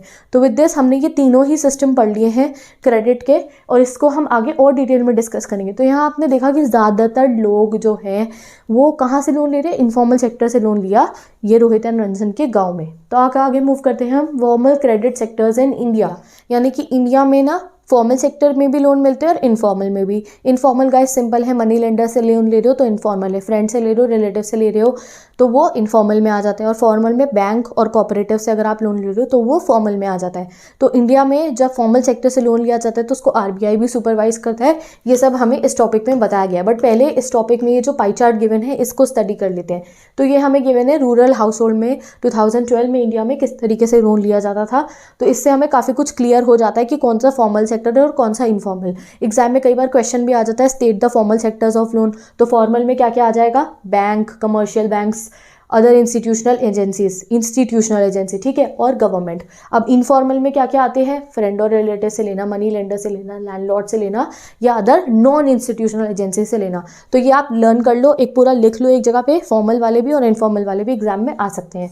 तो there are generally 2 types of sources of loan, formal sector, informal sector. Formal sector में बैंक आती है, कोऑपरेटिव्स आते हैं, they charge less interest rate as compare to informal. जो अभी ऊपर आपने देखा भी कि अरुण को कितना कम इंटरेस्ट रेट देना पड़ा था, 8.5% पर एनम, और वहीं मनी लेंडर 60% पर एनम ले रहा था। तो डिफरेंस हमने खुद ही देख लिया था। नेक्स्ट आता है हमारा इनफॉर्मल सेक्टर, जो भी रुक के पढ़ाऊंगी आपको, बट उससे पहले हम पढ़ते हैं जो फॉर्मल सेक्टर ऑफ लोन होता है उसमें आरबीआई एक बहुत इंपॉर्टेंट रोल प्ले करती है। The formal sector are supervise by RBI. अब फॉर्मल सेक्टर इतना कम लोन लेती क्यों है, लोन पे इतना कम इंटरेस्ट चार्ज क्यों करते हैं, क्योंकि उनको आरबीआई सुपरवाइज कर रहा होता है। The RBI monitors the bank in actual maintaining cash balance. In fact RBI ये भी देखता है कि वो जो 15% का कैश बैलेंस मेंटेन करना होता है ना बैंक्स को, वो कर रहे हैं या नहीं कर रहे हैं। दे ऑल्सो टी the banks give loans to not just profit making businessman but also small scale industries. यानी कि कई बार बैंक जो होते हैं वो ना से बड़े बड़े बिजनेसमैन को लोन देने लगते हैं क्योंकि वो ज़्यादा इंटरेस्ट रेट दे सकते हैं। तो आरबीआई ये भी ध्यान रखता है कि जो बैंक्स हैं वो सिर्फ बड़े लोगों को, अमीर लोगों को लोन नहीं दे रहे हैं, इनफैक्ट स्मॉल स्केल लोग इंडस्ट्रीज़ के या स्मॉल ट्रेडर, स्मॉल फार्मर को भी लोन दे दें, ठीक है। And periodically bank information to RBI regarding their loan activity, और पीरियोडिकली यानी कि टाइम टू टाइम हर एक बैंक को इन्फॉर्मेशन सबमिट करनी पड़ती है RBI को कि वो किससे लोन दे रहे हैं, कितना इंटरेस्ट पे लोन दे रहे हैं। तो एक तरीके से जब फॉर्मल सेक्टर से कोई लोन लेता है तो उसको काफ़ी फ़ायदे होते हैं उसके। तो अभी आप याद रखो, जब कोई फॉर्मल सेक्टर से लोन लेता है तो बैंक और कोऑपरेटिव्स आते हैं फॉर्मल सेक्टर में, और formal sector less interest rate charge करता है। और फॉर्मल सेक्टर से जब भी कोई लोन लेता है तो कोलेट्रल भी हमेशा ज़रूरी होता है, जैसे हमने अभी वो मेघा वाले एग्जाम्पल में देखा, कोलेट्रल भी ज़रूरी होता है और साथ के साथ लीगल डॉक्यूमेंटेशन रिक्वायर्ड होती है। और जो RBI है वो फॉर्मल सेक्टर को सुपरवाइज करता है कि बहुत ज़्यादा इंटरेस्ट रेट भी ना लिया जाए, मिनिमम कैश रिजर्व रेशियो जो 15% का है वो रखा जाए। साथ ही के साथ जो है वो हर एक बैंक को ये चेक करता है कि बैंक से बिजनेसमैन कोई लोन ना दे, कोई ज़रूरतमंद जो है स्मॉल फार्मर्स है, स्मॉल ट्रेडर्स है, स्मॉल इंडस्ट्रीज़ वाले हैं, उनको भी लोन दे। और साथ ही के साथ पीरियोडिकली चेक रखता है हर एक बैंक के ऊपर हमारा RBI, ठीक है, the reserve bank of India. इसका रोल हमने अभी issue of currency of notes में भी पढ़ा था। अब आते हैं हम नेक्स्ट अपना इनफॉर्मल सेक्टर में। अब भाई फॉर्मल सेक्टर में तो जो है RBI नज़र रखे बैठा है सारे बैंक्स के ऊपर, बट या इनफॉर्मल सेक्टर में कोई ऑर्गेनाइजेशन नहीं है जो इन मनी लेंडर्स को, फ्रेंड्स को, रिलेटिव्स को चेक करेगी, ठीक है। अब ये जो इनफॉर्मल सेक्टर होते हैं they can lend whatever interest rate they want, ठीक है। मनी लेंडर्स कितना भी इंटरेस्ट रेट चार्ज कर सकते हैं। जैसे अभी ऊपर एग्जाम्पल वो क्रेडिट सिचुएशन मैंने इसलिए आपको पढ़ाई थी जिससे कि आप समझ सको कि वो money lender 60% per annum charge करा था, उसे कोई रोक थोड़ी सकता, वो 70 भी कर ले, उसकी मर्जी है, वो कितना भी चार्ज कर सकता है। There is no one to stop them from using unfair means to get their money back. And in fact कई बार मनी लेंडर जब पैसे उन्हें वापस लेने होते हैं अपने अनफेयर मीन्स भी यूज कर लेते हैं। जैसे compare to the formal lenders most of the informal lender charge a much higher interest rate. ये तो हमने देख ही लिया कि इनफॉर्मल वाले का इंटरेस्ट रेट कितना हाई था, वो 60% ले रहे हैं, बैंक 8.5% ले रहा था। तो यहाँ आप समझ सकते हो, thus the cost of the borrower of informal loan is much higher. तो इसलिए इनफॉर्मल सेक्टर से जब कोई लोन लेता है तो उसे बहुत महंगा पड़ता है। Higher cost of borrowing means a large part of the earning of the borrower is used to repay the loan. तो इसका मतलब ये है कि जब बोरोअर ने कोई बिजनेस करने के लिए, किसी भी चीज़ के लिए अगर लोन इनफॉर्मल सेक्टर से लिया था तो जो भी वो कमाई करेगा आधे से ज़्यादा तो लोन को रीपे करने में चली जाएगी। Hence borrower have less income, अपने लिए तो बहुत कम इनकम बचेगी। जैसे कि शामिल वाले केस में पढ़ा कि शामिल 60% पर एनम पे लोन ले रहा था, फिर उसने क्या लिया, एक एग्रीकल्चर ट्रेडर से 3% पर मंथ पे लिया, तो 3 × 12 कर लो, 36% पर एनम हो गया। तब भी उसको काफ़ी महंगा पड़ रहा था और साथ ही के साथ उसकी काफ़ी सिचुएशन भी थी कि उसी को बेचना है एग्रीकल्चर ट्रेडर को। तो इनफॉर्मल सेक्टर से लोन लेना सही नहीं पड़ता है। और कई बार तो डेब्ट ट्रैप में फंस जाते हैं, जैसे रमा फंस गई थी डेब्ट ट्रैप में। वो एक के बाद एक लोन लेती रहती है अपने उस एम्प्लॉयर से और मजबूरी में उसे उसी फील्ड पे काम करना पड़ता है। तो for these reasons bank and cooperatives need to lend more. तो इसीलिए गाइस बैंक और जो कॉपरेटिव्स हैं उनको अपना रोल इंक्रीज करना पड़ेगा। बैंक्स को और जो ये कॉपरेटिव्स होते हैं इनको ज़्यादा पैमाने पे जो है लोन देने पड़ेंगे, बिकॉज इनफॉर्मल सेक्टर में काफ़ी कुछ गलत होता है। This will lead to higher income and many people could borrow cheaply. तो इससे इनकम बढ़ेगी, जिसने लोन लिया है एटलीस्ट वो प्रॉफिट तो कमा पाए, उससे उसकी इनकम तो बढ़े और साथ ही के साथ जो है वो चीप रेट पे बोरो कर पाए। जैसे अरुण ने चीप रेट उनके 8.5% पर एनम पे बोरो करा था। They could grow crops, do business या सेटअप स्मॉल स्केल इंडस्ट्रीज, कुछ भी वो आराम से कर सकते हैं। They could setup new industries और ट्रेड इन गुड्स। तो अगर उन्हें चीप रेट पे लोन मिल रहा होगा ना, कई लोग जो है लोन लेने से इसलिए भी डरते हैं कि पता है भैया मनी लेंडर तो इतने इतने पैसे चार्ज करता है। बट अगर बैंक सबको लोन प्रोवाइड करने लग जाए चीप रेट पे तो हर कोई अपना क्रॉप उगा सकता है, हर कोई अपना बिजनेस सेटअप कर सकता है, हर कोई स्मॉल स्केल इंडस्ट्री या इंडस्ट्रीज अपनी सेटअप कर सकता है at cheap and affordable credit, ठीक है। तो इसलिए अभी हमारी सोसाइटी में, इंडिया में बहुत ज़रूरी है कि बैंक जो है, कंट्री के डेवलपमेंट के लिए भी ये बहुत ज़रूरी है कि बैंक जो है चीप एंड अफोर्डेबल रेट पे हमें क्रेडिट प्रोवाइड करे, ठीक है। तो अब आगे हमारे को गाइस ये पाई चार्ट और गिवन है। नेक्स्ट टॉपिक है हमारा formal and informal credit. Informal credit who gets what. तो इस सिचुएशन में देखो, पहले वाली सिचुएशन में हमने रूरल हाउस होल्ड की बात करी थी, यहाँ अर्बन हाउस होल्ड की बात हो रही है और यहाँ पे बताया जा रहा है कौन लोग फॉर्मल सेक्टर से लोन ले रहे हैं और कौन लोग इनफॉर्मल सेक्टर से लोन ले रहे हैं। तो जो पर्पल हो रखा है, वैसे इतना पता नहीं चल रहा है यहाँ ब्लू और पर्पल, बट ये जो है ये पर्पल जो हो रखा है वो फॉर्मल वाला है और जो ब्लू है वो इनफॉर्मल वाला है।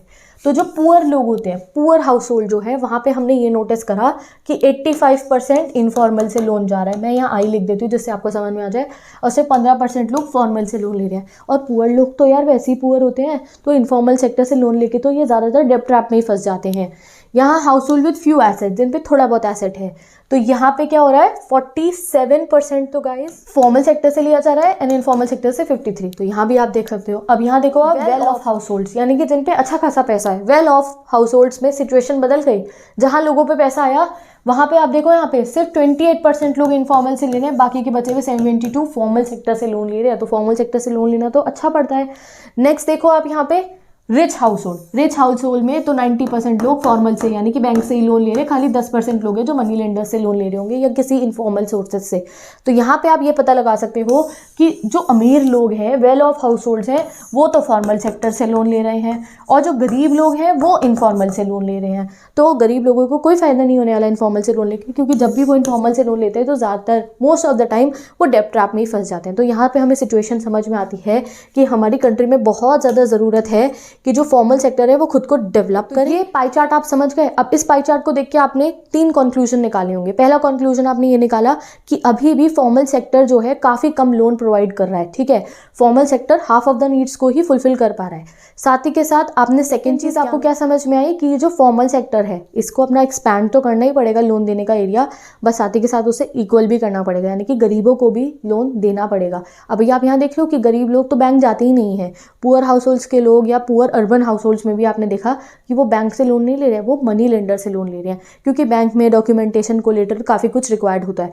तो इसलिए बैंक्स को अनफॉर्मल सेक्टर में जो कोऑपरेटिव्स आते हैं और जितनी भी इंस्टीट्यूशनल एजेंसीज हैं उन्हें इंश्योर करना पड़ेगा कि वो जो है पुअर पीपल को भी लोन प्रोवाइड करे, क्योंकि तभी हमारी सोसाइटी में डेवलपमेंट आएगा।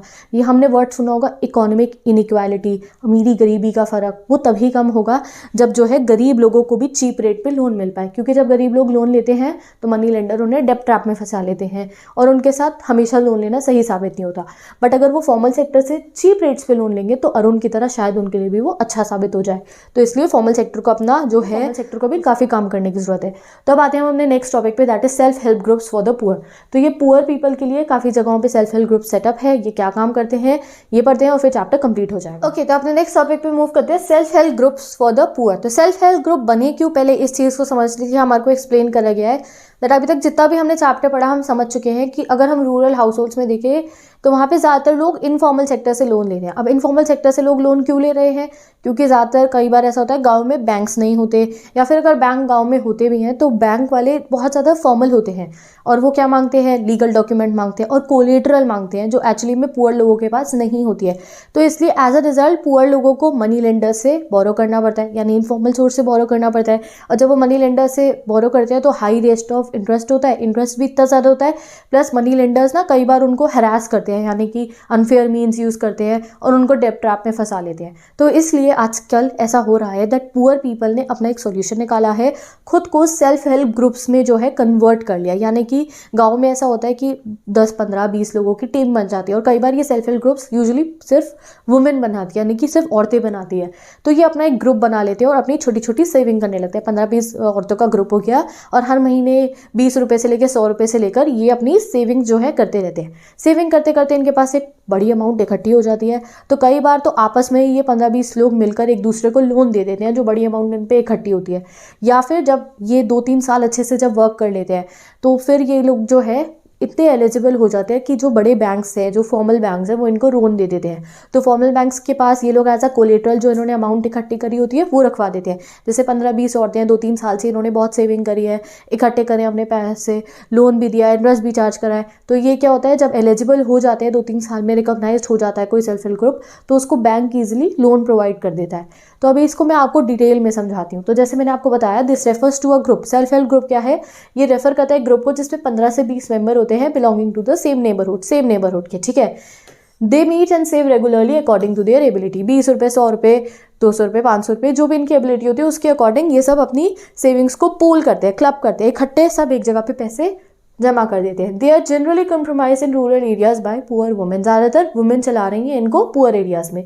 अब इस सेल्फ हेल्प ग्रुप्स का यूजुअली स्मॉल लोन लेने के लिए भी होते हैं और कई बार सेल्फ हेल्प ग्रुप्स को बैंक से भी लोन मिल जाता है। तो अब ये स्मॉल लोन्स कैसे लेते हैं, usually group members can take a small loan from the group itself to meet it needs. जैसे कि एक सेल्फ हेल्प ग्रुप है जिसका नाम है ABC self help group, ABC रख लेते हैं नाम, ठीक है। अब ये ABC सेल्फ हेल्प ग्रुप में 20 लेडीज़ हैं, ठीक है। अब ये डेली बेसिस पे 100 रुपीज़, 50 रुपीज़ डेली, मतलब मंथली बेसिस पे जो भी इनका डिसाइडेड है, मिल के ये लोग अपना जो है अमाउंट इकट्ठा करते हैं। अब इनके पास में अमाउंट इकट्ठा हो चुका है 20,000 रुपीज़। एंड सपोज करो कि कोई एक लेडी को, इसी ग्रुप के अंदर से एक लेडी है जिसका नाम आप मान लो यशी नाम है उनका। अब वो कह रही है अपने ग्रुप मेंबर्स को कि मुझे 5,000 रुपये दे दो, मुझे बच्चे की फ़ीस भरनी है। तो ये जो सेल्फ हेल्प ग्रुप है इनको ये जो लोन है वो प्रोवाइड कर देगा, और जो लोन वो प्रोवाइड करेगा 5,000 रुपये दे देगा यशी को, बट वो पैसे कैसे देगा, काफ़ी कम इंटरेस्ट रेट मिलेगा। यहीं अगर यशी 5,000 रुपये किसी मनी लेंडर से मांगने जाएगी तो बहुत ज़्यादा इंटरेस्ट रेट चार्ज होगा और बैंक उन्हें लोन देगा नहीं, क्योंकि यूजुअली जो रूरल हाउसेज में ये वुमेन होती है इनके पास कोलेटरल नहीं होगा रखवाने को,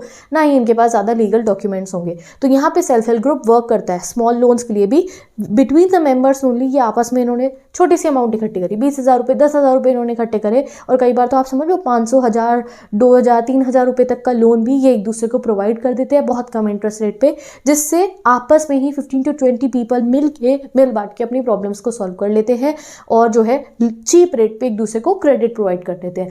तो ये तो फर्स्ट सिचुएशन हो गई स्मॉल लोन की, ये जो आपस में ही सेटल कर लेते हैं। यानी कि यशी ने लोन मांगा अपने सेल्फ हेल्प ग्रुप से तो उसको 5,000 रुपये का लोन भी मिल गया, और वो भी बहुत कम है इंटरेस्ट रेट पे, ठीक है। अब ये इंटरेस्ट रेट डिसाइड करना ये सब कुछ टीम मेंबर्स के थ्रू होता है, सब लोग मिलकर डिसाइड करते हैं।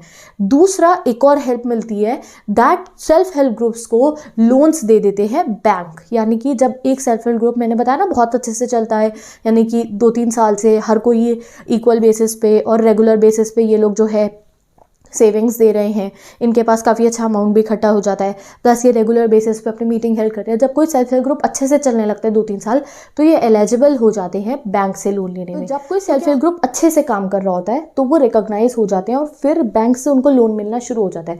अब आप एक कॉन्सेप्ट को समझो इसमें कि ये जो सेल्फ हेल्प ग्रुप होते हैं ना गाइस, ये ज़्यादातर गांव में होते हैं और यहाँ वुमेन्स से बने होते हैं, तो इनकी सेविंग्स काफ़ी कम होती है, जैसे कि 100 रुपये हो गए, 50 रुपये हो गए, तो ये बहुत ज़्यादा पैसा आपस में इकट्ठा नहीं कर पाते। अगर सब कुछ करो इन्हें बड़े लोन की ज़रूरत पड़ जाए, जैसे कि एक सेल्फ हेल्प ग्रुप है, हम सिचुएशन इमेजिन कर लेते हैं गुजरात सेल्फ हेल्प ग्रुप, ठीक है। अब यहाँ पे सब 15-20 की महिलाएं हैं, मिलके ये एक सेल्फ हेल्प ग्रुप चला रही हैं। ज़्यादा से ज़्यादा इन्होंने अपने पास 5,000 रुपये इकट्ठे कर लिए हैं, ठीक है। 5,000 रुपये इन सब ने मिलके अपने पास इकट्ठे कर लिए हैं, आपस में ये एक दूसरे को लोन देते रहते हैं, उसमें कोई प्रॉब्लम नहीं है, जैसे मैंने आपको स्मॉल लोन्स का बताया। बट सपोज करो यहाँ के किसी एक मेंबर को ज़्यादा पैसों की जरूरत पड़ गई, जैसे कि एक मेंबर है, इनका नाम इमेजिन कर लेते हैं रमा, इनको 6,000 रुपये लोन की ज़रूरत पड़ गई। अब ये क्या करेंगे ऐसी सिचुएशन में, इनके सेल्फ हेल्प ग्रुप पे तो ज़्यादा से ज़्यादा है ही 5,000 रुपये, कहाँ से 6,000 रुपये रमा को दे देंगे, इतना ज़्यादा पैसा तो नहीं है ना इन पे। तो ऐसी सिचुएशन में बैंक इनकी हेल्प करने के लिए तैयार हो जाता है। अगर रमा इंडिविजुअली बैंक पे जाएंगी तो उन्हें 6,000 रुपये का लोन भी बैंक देने से मना कर देगा। क्यों? बैंक कहेगा आप पे कोई कोलेटरल नहीं है, ना ही आपके पास कोई अच्छा डॉक्यूमेंटेशन है, मैं आपको लोन क्यों दूँ, बैंक मना कर देगा। बट अगर जो है ये रमा एक अच्छे सेल्फ हेल्प ग्रुप की मेंबर है, सपोज करो गुजरात सेल्फ हेल्प ग्रुप की मेंबर है, तो इनको अगर इनका ग्रुप जो है बैंक से लोन मांगेगा तो इन्हें बैंक मिल जाएगा। यानी कि रमा को तो मना हो गया बैंक से लोन मिलना, बट अगर रमा का ग्रुप सेल्फ हेल्प ग्रुप जाएगा बैंक लोन मांगने के लिए तो लोन दे देगा बैंक, तब लोन बैंक ज़रूर दे देगा। कहेगा कि अच्छा ठीक है, वो चेक करेगा रिकॉर्ड को कि अच्छा गुजरात सेल्फ हेल्प ग्रुप है, अच्छे खासी इनकी मीटिंग हो रही है, काफ़ी समय से एक सेल्फ हेल्प ग्रुप अच्छे से चल रहा है, सबको देख के बैंक जो है ईजिली सेल्फ हेल्प ग्रुप के नाम पे जो है लोन दे देगा। 6,000 रुपये का लोन दे देगा, जो इंटरेस्ट रेट होगा वो भी बता देगा, सब कुछ क्लियर कर देगा। एंड देखो अब इस सिचुएशन में लोन तो लिया गया रमा के लिए, तो क्या जब लोन सैंक्शन होगा वो रमा के नाम पे होगा? नहीं। तो ये चीज़ को आप समझो, loan is sanction in name of the group and helps to create self employment opportunity. जब भी लोन सैंक्शन होता है, चाहे वो रमा ने अपने लिए लिया हो या किसी और लेडी के लिए लिया गया हो, वो ग्रुप के नाम पे ही होगा। यानी कि जब लोन सैंक्शन होगा तो बैंक के द्वारा लोन सैंक्शन होगा गुजरात सेल्फ हेल्प ग्रुप के नाम पे। होता है बैंक्स क्यों देते हैं सेल्फ हेल्प ग्रुप को? इसीलिए ही देते हैं लोन, क्योंकि सेल्फ हेल्प ग्रुप जो है ये प्रॉमिस करते हैं कि बाई चांस अगर इंडिविजुअल मेंबर लोन रीपे नहीं कर पाया तो जो दूसरे मेंबर है वो मिलके उनका लोन रीपे करेंगे। तो आप रमा ने 6,000 रुपये ले लिए थे अपने सेल्फ हेल्प ग्रुप के नाम पे, अब ऐसी सिचुएशन हो जाए कि वो पैसे नहीं लौटा पा रही हो तो उनका ग्रुप उनके लिए काम करेगा। अगर वो नहीं लौटा पा रही है तो ये जो बाकी गुजरात सेल्फ हेल्प ग्रुप है ये मिल के बैंक के पैसे लौटाने के लिए काम करेंगे, ठीक है। तो इससे समझ रहे हो आपकी ये जो सेल्फ हेल्प ग्रुप है एक दूसरे की सब मिल बांट के मदद कर रहे हैं। अगर अकेले ये बैंक में लोन लेने जाएंगे तो बैंक इन्हें मना कर देगा, बट अगर as a self help group ये जाते हैं तो बैंक इन्हें लोन दे देगा। इंडिविजुअल मेंबर के नाम पे नहीं, सेल्फ हेल्प ग्रुप के नाम पे बैंक लोन दे देगा। और बैंक भी सेल्फ हेल्प ग्रुप के नाम पे लोन तब देता है जब सेल्फ हेल्प ग्रुप अच्छे से चल रहा हो, मीटिंग्स अपने रेगुलर कर रहा हो। एंड सेल्फ हेल्प ग्रुप की ड्यूटी फिर ये होती है कि सपोज करो अगर इंडिविजुअल मेंबर जिसके लिए लोन दिया गया था वो लोन देने में असफल हो जाए तो सब मेंबर्स मिलकर उसका लोन रीपे करते हैं, ठीक है। तो एंड यूजुअली जितने भी लोन लिए जाते हैं वो किस लिए लिए जाते हैं, छोटे छोटे बिजनेसेस के लिए। पता है आपको, ये लोग लोन लेते हैं सेल्फ हेल्प ग्रुप वाले। जैसे लेडीज़ अपने घर में कोई छोटा मोटा बिजनेस शुरू करने के लिए, जैसे स्विंग मशीन खरीद ली कि सिलाई कर लेंगी घर पे, या साइकिल लेने के लिए, या बच्चों की पढ़ाई के लिए, छोटे मोटे कामों के लिए ये लोग जो है सेल्फ एम्प्लॉयमेंट अपॉर्चुनिटीज़ क्रिएट करने के लिए लोन मांगते हैं। तो इसलिए बैंक सेल्फ हेल्प ग्रुप को लोन तो ज़रूर दे देता है। बट इस चीज़ को याद रखना that in case of non payment of loan by any one member, किसी एक मेंबर भी अगर लोन नहीं दे पाता है तो बाकी मेंबर्स मिलकर उसका लोन चुकाने में मदद करते हैं। तो यहाँ पे इसीलिए जो आजकल सेल्फ हेल्प ग्रुप्स को देने में लोन इंटरेस्टेड होता है बैंक, क्योंकि उन्हें पता है कि वो नहीं दे पाएंगे तो मेंबर्स मिलकर उनका लोन देने के लिए काम करेंगे। तो विद दिस अब पढ़ते हैं हम सेल्फ हेल्प ग्रुप्स के एडवांटेजेस। तो सबसे पहले तो होता है they help to overcome the problem of lack of collateral. Collateral की जो ये प्रॉब्लम होती है वो जो है सेल्फ हेल्प ग्रुप सॉल्व कर देते हैं। आपस में जो ये छोटी छोटी सेविंग करते हैं वो एक कोलेटरल का काम करती है जब ये बैंक से लोन लेते हैं। Next, they can get loans eight reasonable interest rate. Bank से जब ये लोग लोन लेते हैं तो रीजनेबल इंटरेस्ट रेट पे मिल जाता है, और जब आपस में भी स्मॉल लोन्स करते हैं तो भी रीजनेबल मिल जाता है। Self help groups are building blocks of organisation of the rural poor. तो ये एक ऑर्गेनाइजेशन का भी काम करता है रूरल पुअर में, जैसे कि सब महिलाएं मिलती हैं, बैठती हैं, बातें करती हैं, तो काफ़ी कुछ डिस्कस करती है, और इससे वुमेन एम्पावरमेंट भी होती है। महिलाएं अपने घर से बाहर निकलती हैं, वेरियस इश्यूज़ पे बात कर पाती है। सिर्फ पैसों पे और सेल्फ एम्प्लॉयमेंट पे बात नहीं करती हैं, various issues like domestic violence, health हो गया, एजुकेशन हो गया, काफ़ी चीज़ों पे उनको डिस्कशन करने का प्लेटफॉर्म मिल जाता है। It help the women to become financially self independent.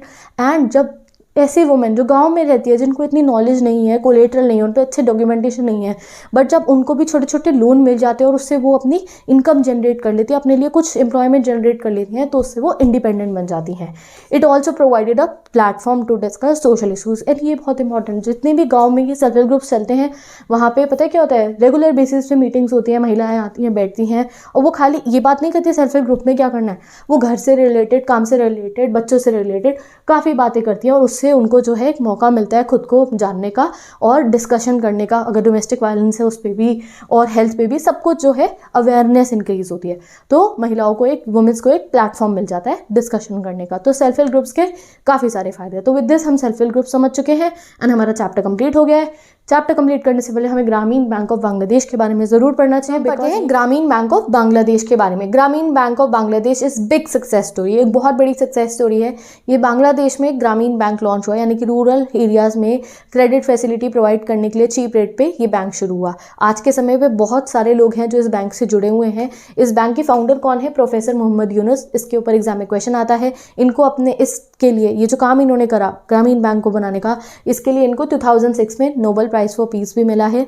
And ये एक बहुत ही सक्सेसफुल रहा ये बैंक का आइडिया। इससे क्या हुआ, ना ही लोगों को क्रेडिट मिला, इनफैक्ट ये देखा गया कि जो वुमेन बोरोवर्स थी, जब उनको पैसा मिला तो उन्होंने अपने लिए काफ़ी कुछ सेल्फ एम्प्लॉयमेंट अपॉर्चुनिटीज़ जनरेट करी। तो पूरे वर्ल्ड में जो है ये जो ग्रामीण बैंक का आइडिया था, इसको काफ़ी ज़्यादा अप्रिसिएशन मिली और लोगों ने इस मॉडल को कॉपी करा एंड अपने गाँव में भी, अपने देश में भी जो है बैंक्स बनाने शुरू करे। ठीक है, तो दिस ग्रामीण बैंक कंप्लीट हो गया। तो सम अप कर लेते हैं हमने चैप्टर में क्या क्या पढ़ा। तो स्टार्टिंग ऑफ द चैप्टर में तो हम पढ़े थे भाई मनी है ही क्यों है, तो हमने पढ़ा बाटा सिस्टम सही नहीं था तो इसलिए हम मनी लाए। फिर हमने मनी के फॉर्म्स पढ़े कि पेपर मनी होता है, कॉइन्स होते हैं, एंड फिर हमने डिमांड डिपॉजिट पढ़ा और कैसे लोन देता है बैंक की, जो बोरोवर्स होते हैं उनसे ज़्यादा इंटरेस्ट रेट लेता है एंड डिपॉजिटर्स को कम इंटरेस्ट रेट देता है, वही बैंक की इनकम होती है। फिर हमने वेरियस क्रेडिट सिचुएशन के बारे में पढ़ा, दैट किस तरीके से लोगों को क्रेडिट दिया जाता है। इनफॉर्मल सेक्टर भी है, फॉर्मल सेक्टर है। इनफॉर्मल सेक्टर में बहुत सारे ईविल्स हैं, इसलिए हमारे आज के समय पे हमें फॉर्मल सेक्टर ऑफ लोन को इंक्रीज करने की जरूरत है। उसमें हमने सेल्फ हेल्प ग्रुप के बारे में पढ़ा जो बहुत अच्छे तरीके से काम करता है फॉर्मल सेक्टर से लोन लेने के लिए। तो विद दिस ये आपका चैप्टर फुली कंप्लीट हो गया। आई होप आपको एक ही वीडियो में ये चैप्टर अच्छे से समझ में आ गया होगा। तो मैं मिलूंगी आपसे नेक्स्ट वीडियो में जिसमें हम नेक्स्ट चैप्टर डिस्कस करेंगे। डिस्क्रिप्शन बॉक्स में क्लास 10 SST की फुल प्लेलिस्ट गिवन है, क्लास 10 इंग्लिश की फुल प्लेलिस्ट गिवन है। मैंने पूरा टर्म 1 टर्म 2 का सिलेबस पढ़ा रखा है। Important question videos are also there, so you can check out my channel for all the study material of class 10। तो with this bye bye, take care, best of luck, और मैं मिलती हूँ आपसे नेक्स्ट वीडियो में।